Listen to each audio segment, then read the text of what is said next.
Bonjour à tous et bienvenue dans le Mag Essonne, votre émission d'actualité locale dans le département. Aujourd'hui, nous allons parler de l'association A10 gratuite. Elle se bat depuis quelques années maintenant, depuis une vingtaine d'années même, pour la gratuité des tronçons franciliens de l'autoroute A10.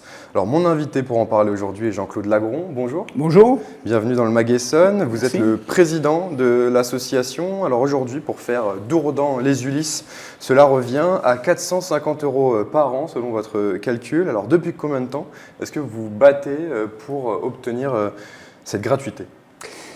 Alors, vous avez parlé du péage de Dourdan, 450 € par an pour les salariés qui vont travailler vers les bassins d'emploi qui sont cités vers le centre de l'agglomération francilienne. Mais il ne faut pas oublier que la bataille que nous menons, elle concerne deux autres péages, dont un qui est proche d'ici, c'est le péage d'Allainville, Allainville-au-Bois, et le péage d'Ambly aussi, qui lui est sur l'A11.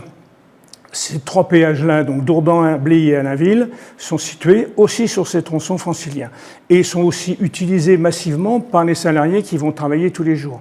Vous avez dit 450 € pour un salarié qui va travailler tous les jours à partir du péage de Dourdan, mais au niveau du péage d'Ambly et d'Allainville, c'est 1350 € par an. C'est considérable, c'est considérable. Nous nous battons depuis une vingtaine d'années, comme vous l'avez dit, sur ce dossier. Pourquoi ? Parce qu'il y a une vingtaine d'années, donc en 2021, quand l'association a été créée, nous l'avons créée parce que l'État venait de renouveler un contrat de concession qui avait expiré, qui était venu à expiration. C'est-à-dire que le contrat qui a été passé par l'État en 1970 avec la société Cofiroute devait s'achever en 2001. Or, l'État, de gré à gré, sans appel à concurrence, a renouvelé pour 30 ans la concession avec la société concessionnaire.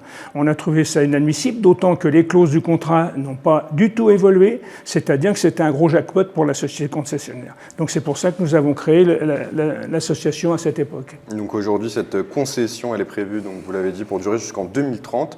Est-ce que cette convention, elle peut être modifiée ou on est obligé d'attendre la fin du contrat pour espérer un changement éventuel ? Alors, juste une petite correction, elle était prévue jusqu'en 2030, mais maintenant elle est prévue jusqu'en 2034. Parce que dans la mandature, pas la dernière mandature, mais la législature, pas la dernière législature, mais l'avant-dernière législature, le contrat de concession avec le concessionnaire a été allongé encore de 4 ans. C'est-à-dire de 2030, on est passé à 2034. C'est-à-dire que la situation, si rien ne change, la situation va perdurer jusqu'en 2034.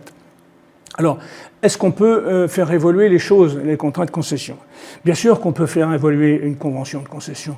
À tel point, c'est qu'il faut savoir que la concession, par exemple, qui a été établie entre l'État et la société concessionnaire d'autoroute, Cofiroute, a fait l'objet de 18 avenants depuis 1970.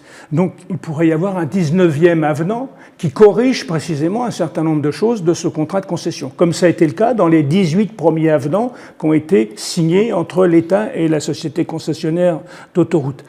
C'est tellement vrai qu'un avenant est possible et qu'une modification du contrat de concession est possible, c'est que la Cour des comptes, l'autorité de la concurrence, l'ARAFER, l'ancienne ARAFER, aujourd'hui l'autorité de régulation des transports, où plusieurs rapports parlementaires demandent précisément à l'État de revoir les termes du contrat de concession avec le concessionnaire. Donc on s'appuie sur une réalité qui montre parfaitement que modifier une concession d'autoroute, contrairement à ce que disent les concessionnaires et contrairement à ce que dit l'État, parce que l'État, quand les usagers demandent des modifications de contrats de concession dans le sens de leurs intérêts, l'État répond que ce n'est pas possible. Or, la réalité montre que c'est parfaitement possible. À l'époque du défi climatique, tout le monde ou presque partage l'idée d'améliorer les transports en commun. Le bassin de la A10 est-il trop isolé selon vous? Cette zone est-elle trop isolée en termes de transports en commun? Alors, oui, bien sûr. Si on regarde le bassin qui est traversé par les autoroutes A10, A11 en Île-de-France, ce sont des territoires qui sont très défavorisés du point de vue du maillage en transport collectif. Il y a une situation vraiment difficile aujourd'hui et tellement difficile que les réseaux de transport ferré, par exemple ferroviaire, on va parler de la ligne ferroviaire qui vient jusqu'à Étampes, par exemple, ou qui va jusqu'à Dourdan de l'autre côté. Le RERC. Le RERC. Ce sont une des lignes ferroviaires d'Île-de-France qui sont les plus délabrées d'Île-de-France. qui sont les plus délabrés. Et la situation risque de perdurer parce que l'essentiel des investissements en matière de transport en Île-de-France sont concentrés dans le centre de l'agglomération francilienne en délaissant tous les territoires périphériques de l'Île-de-France. Ils sont concentrés autour des projets du Grand Paris, que tout le monde a entendu parler. Ils sont concentrés autour de la ville nouvelle de Paris-Saclay, mais les territoires périphériques de l'Île-de-France restent aujourd'hui totalement délaissés. Cette situation va encore s'aggraver parce que, compte tenu de la pression foncière et immobilière dans le centre de l'agglomération francilienne, les habitants les plus modestes qui cherchent à se loger, ils viennent se loger de plus en plus loin du centre de l'agglomération francilienne. Donc ils viennent se loger dans nos territoires. Mais malheureusement, il n'y a pas d'infrastructure de transport pour pouvoir... Depuis le temps que vous vous mobilisez sur le sujet avec votre association, est-ce que l'on vous a entendu, écouté? Quelles sont les avancées que vous avez obtenues depuis maintenant une vingtaine d'années? Alors, on a été entendu, oui, on a fait suffisamment de bruit pour se faire entendre. Donc on a été entendu puisqu'on a été reçu par quasiment tous les ministres ou leurs responsables de cabinet depuis que l'association existe. Donc ça, évidemment, ils connaissent parfaitement. La haute administration des transports connaît parfaitement ce dossier. Et ça, on a été entendu. Mais pour le moment, ça suffit pas d'être entendu. Nous, ce qu'on veut, ce sont des actes.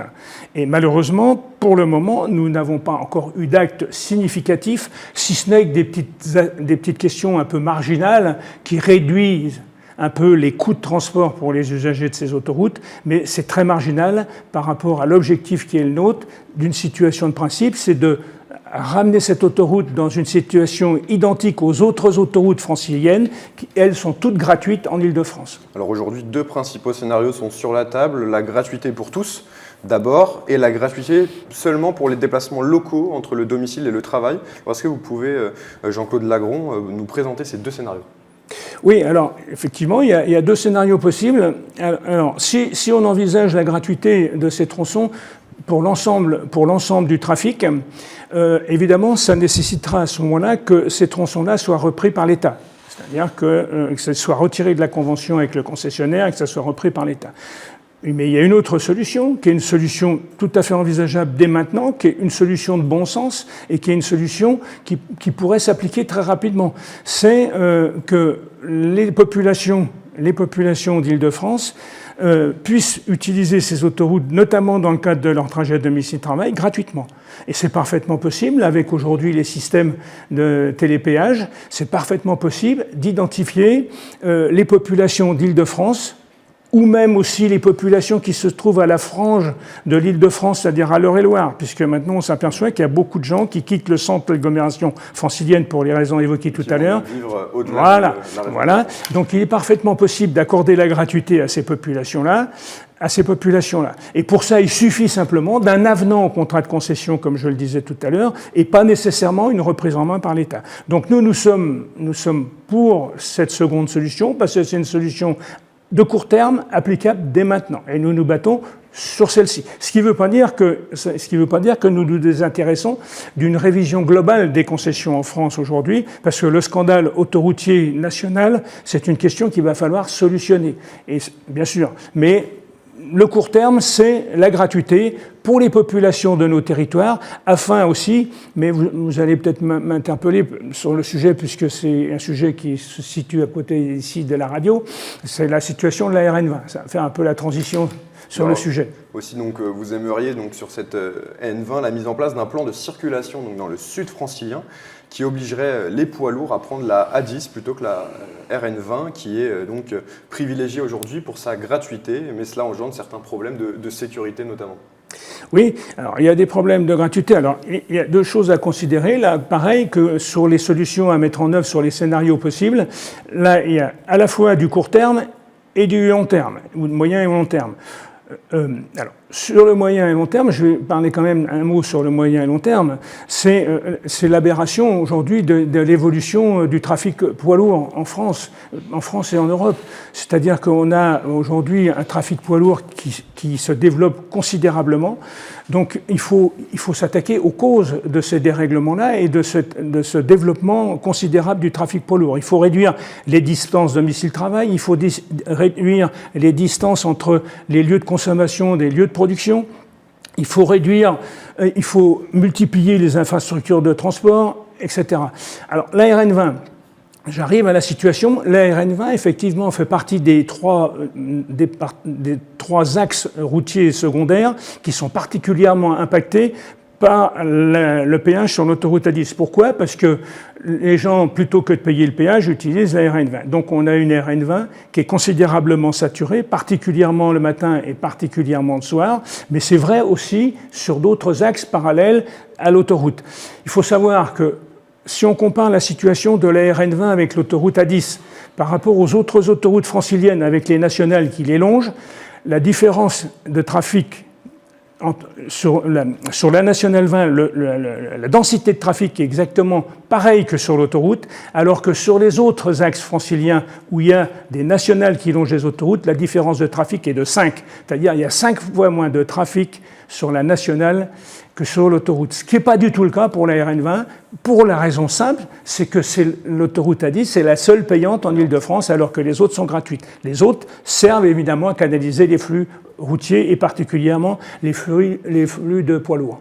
Merci beaucoup, en tout cas Jean-Claude Lagron, d'avoir été avec nous dans le Mag Essonne. Je rappelle que vous êtes le président de l'association A10 Gratuite et vous pouvez retrouver cette émission en podcast audio et vidéo sur notre site internet, sur notre application Radio Sensation.